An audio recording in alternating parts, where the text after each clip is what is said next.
Hello, we are joined by PRX, who are coming off of their match against 100 Thieves. We'll begin with questions from the remote media and then move to the in-person media. We'll start with Sportskeeda. Hello, guys. Commiserations on the loss. My question is for Coach Alex. So, on Icebox, there seemed to be a lot of hesitation and trouble when it came down to closing out advantageous situations. Were these errors forced due to nerves, or was 100 Thieves just dealing with the situation better? Probably a bit of both, I think. Uh, I think they won a lot of very crucial rounds, and made it very difficult for us. So kudos to them. But yeah, a bit of both. Thank you. Thank you. We'll go next to Jinx TV.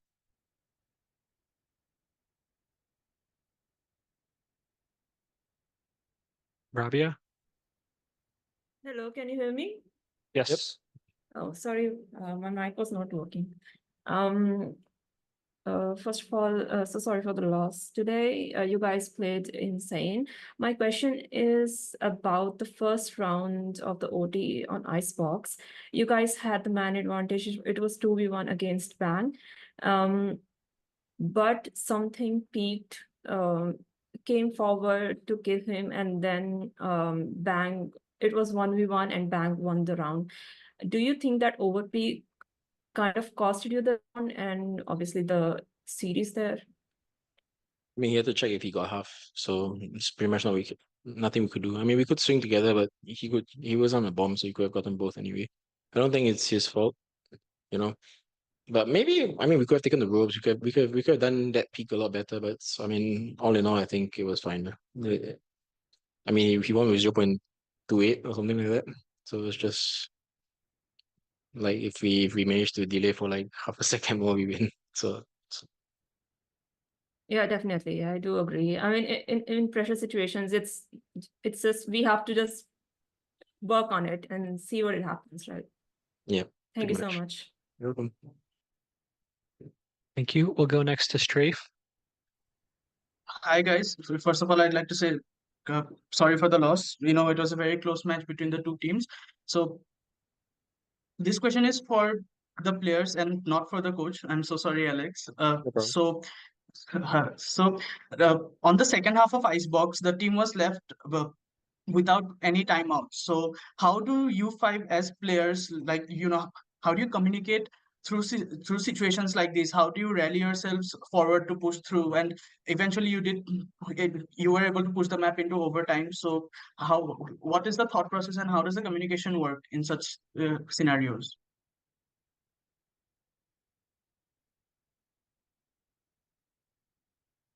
Wait, one sir.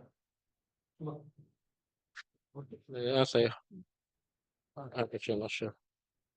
Can you repeat the question? Sorry. Second half, we No, go basically, defense, right? basically we don't have timeout anymore. And then like, what's the thoughts process about it whatsoever? Because like both team use the timeout, right? Okay, once you guys to answer. No, but both team use the timeout, or just us. No, just us. Can you repeat the question, please? So basically, my question is that, in a situation like in the second half of Icebox, when you have no timeouts left, how do you five as players like rally yourselves? So, like, what is the communication happening? What is the thought process to be able to go forward from that point on, even when you're at a deficit? I mean, we just gotta play it round by round, I guess, because the timeout is not the important thing in the world. So, I mean, it comes down uh to 5 players to play good or whatever stuff, right? So, I mean, we just gotta play round by round and just comps as usual, I guess. So it's like nothing special about a timeout. Timeout is usually about if we lost the momentum or like we doing something wrong. But I think on defense on Icebox second half, I think we're doing like pretty good job at defending B and A. So yeah. All right, thank you. Strafe, do you have one more question? Yes, thank you. So it's not really a question, but now that you guys are out of the tournament, so sorry about that. What is the plan going forward onto stage 2? And do you have any message for the fans that you want to say? This question is open to anyone. and take a short break. I think it's been a long season so far. Strange, half the year has gone by only, and it's already been a long season. But yeah, we will take a short break. And to the fans, I mean, I gotta apologize. Really wanted to be in the Mercedes-Benz Arena, but it is what it is. I think today better team won on Icebox. We couldn't hold on Earth. So hopefully we get a rematch. Hopefully make it the champs. Hopefully we get a rematch. It'll be our home ground, technically, so to speak. And we really want to do well there, so we'll try our best.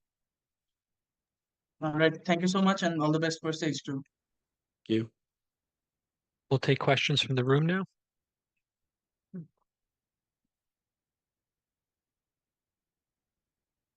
My question can be answered by anyone. Did the performance in Masters Shanghai meet your initial expectation? And the second is, was there any positive moment in this whole tournament? What's the question again? The first one? Meet your expectations. Did what? Meet your expectations. Uh, Probably not, because I think we can go more far if we actually bring our A game. But I mean, it is what it is. And what's the positive thing so far? Is it? I guess the weather in here, the food in here, people in here. That's it. The tournament. I mean, the fans are amazing, but our practice room a bit stuck up a little bit. Like the PC is kinda. I can't go into details because I will gonna be in trouble if I sit in details. So yeah. We'll go to Rabia from Jinx TV. Hi, I don't have a question. I just want to say that no matter what the result was today, you guys played insane throughout the whole tournament and stage 1 as well. So we as fans, we love you guys, and I just want to say best of luck for the stage 2 and champions as well. Thanks Thank a lot. you. Appreciate it. Thank you. Thank you. Are there any more questions for PaperX?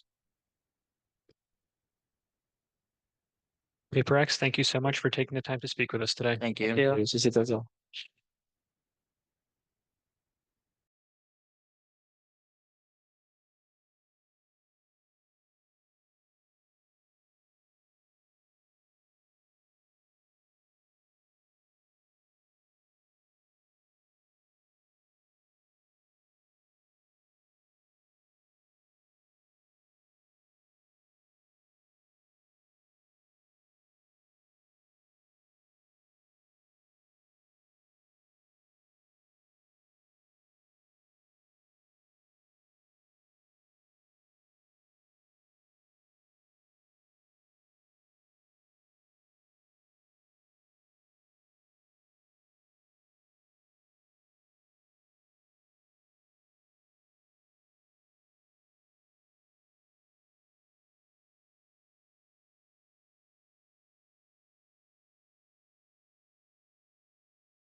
for Sean.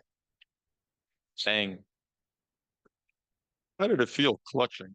Hello, we are joined by 100 Thieves, and the first question is going to go to Sean from Brandon at esports.gg.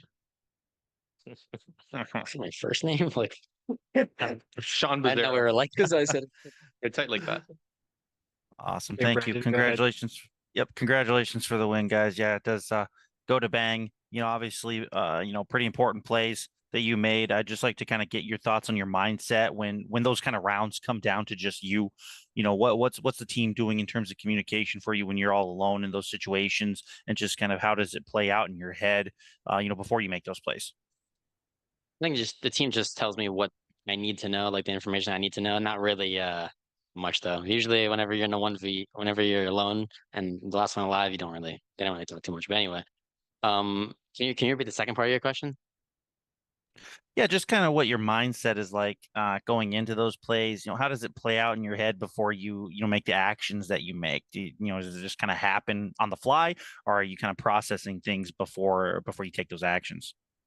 It depends on how much time I have, but I think mostly so a lot of the stuff happens on the fly, just kind of like off instinct in those situations. I personally feel less pressure whenever on the last one alive, and it's like they have more numbers than I do, because I mean I'm not supposed to win anyway, honestly, unless they're on like low HP. So I personally don't feel like it's too high pressure, and also I feel like the biggest thing is an instinct, nothing else really. Thank you. We'll go next to Sportskeeda. Yes, first of all, congratulations on the win, guys. My question is for Boost here. So this was the third face-off between you and PRX, and things got a lot closer than expected. Would you say it was easier this time around or more difficult to win it out, and why? I mean, I think overall, as a team, 100T, we probably match up better than EG did. This match was like very scrappy. I mean, on our breeze, we looked very good, very dominant. On Sunset, we could work on some stuff. But when it came down to that last Icebox match, it was very scrappy, which that's how it gets when you verse PRX, to be honest. It's always some funny rounds, some crazy shit happening. But I think overall, it was probably easier this time, to be honest. I had more confidence going into the match this time than I did with my old team, EG, because my teammates are just better than my old EG teammates in terms of aim. So, and that's all you need against PRX, to be honest. Like, you don't need that much anti-stratting. You know what they're going to do. It's just you need to out-aim them. And that's what we did today. Thank you, and good luck on your next match. Thank you. We'll go next to Rabia at Jinx.tv. Hey, congratulations on the win today. My question is to Boost you. So next you will be going up against the winner of Team Heretics versus Foot. Which team do you want to play against, and why? Either of them, and we will destroy them for sure. There's no way we lose either of them. I don't care. Oh, okay. They're both pretty weak, and we will demolish them for sure. It won't even be close. That's confidence. Good luck for that. Thank you. Thank you. Wow. Oh my God. We lose, guys. Wow. Please don't let me lose. We got to stand on business now. Yeah, I just made you guys stand on business. You made yourself. I mean, I won't lose. You're a pig, bro. I'll lose. Oh, I'll show you how to lose. Trust me. You are good at that. Next question. Yeah. All right. We'll go next to Strafe. Hi guys. First of all, I'd like to say great job. Even though it went right down to the wire, you guys managed to close it out at the end. This question is for Boostio. So, compared to your match against Genji, the team looked much more convincing today. Do you think this comes down to a stylistic, like the way how you guys play? Like, do you think it comes down to like were you better prepared against PRX, or do you think you're just a better match against this team stylistically? I think there's a couple things that went into that match. I think the first thing is Genji is harder to read for sure. They're a little slower of a team. But when it came to like our individual team play, yesterday was, fluke. We usually never play like that. Today we showed what we're actually like and like what we have been like the last 2 months. So I want to play Genji again. I think we will beat them the next time we play them. I think they are a very good team, but we just played terrible, or not terrible. We just didn't play like we normally do against them yesterday. That's why we look so different, I guess, in between yesterday and today. All right, thank you. No problem. We'll go next to Brandon at esports.gg. Awesome. Thanks again. I'll ask this to Coach Zix. Kind of piggybacking off of one of the previous questions regarding having played PRX so many times in the past. Now that you have kind of that experience with Gen G as well under your belt, we've heard a lot, in the past of kind of regional styles playing a part in Valorant. So I'd just like to ask your thoughts on that, if they're kind of similar, and if you think playing PRX again today maybe set you up for success if you do meet Gen G again later in the tournament. Yeah, I'd say that both teams do a lot of unexpected things for sure. In terms of like we'll be doing a usual control that we do, but we'll find out a different way that we could be punished, or they'll be 4-stacked and just gambling properly. And that was a lot of the reason why they were having success in our match previously, along with PRX today. So I think that's one of the aspects that they're on the same page about, or pretty similar about. But I'd say overall they're definitely very, very different teams in terms of like the types of fights they take, or just how they play individually. So I would say they're same in some ways, different in others. Thank you. We'll go next to Strafe. Hi, this question is for the players. So when talking to PRX, they mentioned that timeouts are mostly used to break the momentum of the enemy teams when and wherever required. So in your match in Icebox, PRX forced both the timeouts from your side in the second half. So do you think that there is a strategic aspect to calling timeouts, or do you think it's just for a mental reset? I mean, I can talk about it. you want to talk about it? Yeah, I mean, in terms of our timeouts, I mean, we saved 2, so I wasn't afraid to use one early, especially when we just needed like some time to breathe and kind of just get our mind to be a bit more clear and set like a overall tone for what we wanted to do in the rest of the match. I think momentum is like a big factor for sure, and because we had 2, I wasn't afraid to take one early. So that was the approach there. Yeah, it was just mostly momentum, and then just recentering everybody so they understood what was happening in the game. I would like to say that Tony's timeouts are really good. For info as well, like Yeah. very smart. Like it is very for momentum or whatever, but I would say like 80% of our timeouts aren't for momentum, to be honest. Maybe that one today was, but like it's usually, like countering something that he's been seeing, to be honest. The last 2 games that we played against like Gen G and PRX, they're kind of adapting to a lot of the defaults that we normally do and the way that we play. So we can't just call like a pause for momentum a lot of the time, because we're gonna have to change things in our default that normally work out fine, but they found a gap in. So it's kind of like both. Yeah. So I have a follow-up question for the coach. So you mentioned that you mentioned all these different reasons for taking a timeout. Coach Solo from Gen G has mentioned that whenever they're in the lead, sometimes he'll be hesitant to take a timeout, not to break the team's momentum. So do you agree with this sentiment, and also do you want to add something onto it? Yeah, no, I agree with the overall thought. I mean, it's a lot harder to take a timeout when it's, when you're 6-0 and you went to 6-2 than it is if you were 6-4. It's just always going to be context of how many rounds you lost in a row, if you agree with the call that your IGL made or somebody on your team made.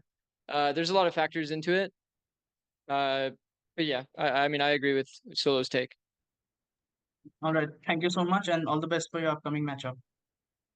Thank you. Thank you. Are there any more questions for 100 Thieves in the room?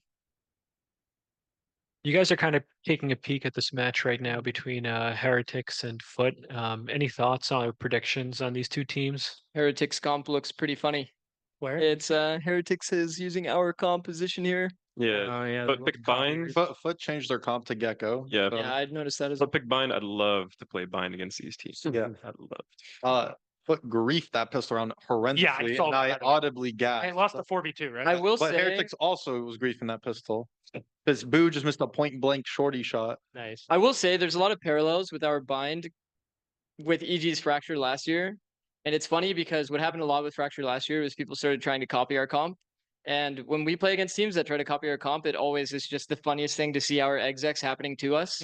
But we know all of the counters, so Yeah. we will be very confident going into either one of these matches. Our Bind is pretty bad. And Yeah. people don't ban it. Yeah. It's not like EG's Fracture. EG Fracture was like close. good. I mean, we lost to G2. We Yeah, did. sure. It's Yeah, not G2 good. G2 fucking owned GT it. knows how to play. That upper G2 five. is They should pick nice. it. Who picked it? But Food should pick it against. Yeah, they Yeah, should. no, we picked it against them last time, but I mean, Yeah, but that's Okay. a better stylistic match. Okay. okay. All right. Thank you guys.